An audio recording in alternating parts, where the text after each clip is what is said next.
আমাদের নবীজি জেনা শব্দটা মুখ দিয়ে বলতেও লজ্জা পেতেন।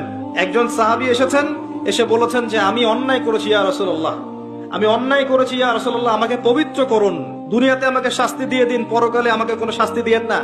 নবীজি মুখ ফিরিয়ে নেন, একবার ডানে একবার বামে মুখ ফিরিয়ে নেন, তার কথা যেন তিনি শুনছেন না। বলছেন বাসায় যাও, বাসায় গিয়ে ক্ষমা চাও, আল্লাহ মাফ করে দিবেন। কিন্তু সেই ব্যক্তি নাছোড়বান্দা, না আমাকে পবিত্র করেন, আমি অন্যায় করেছি, হুদুদ কায়েম করেন। কি তাড়না, যাতে আল্লাহর কাছে তাকে পরকালে শাস্তি পেতে না হয়, দুনিয়াতে শাস্তি দিয়ে দেন। কি তাড়না, এরকম মানুষ আছে এখন।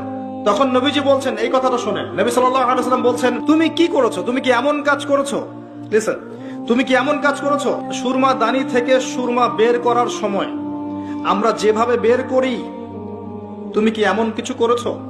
খেয়াল করে দেখেন, প্রিয় নবী সাল্লাল্লাহু আলাইহি ওয়াসাল্লাম মুখে জেনা শব্দটা বলছেনও না, বলতেও চাচ্ছেন না। তিনি এত উচ্চ মানের ভদ্র মানুষ, সুবহানাল্লাহ।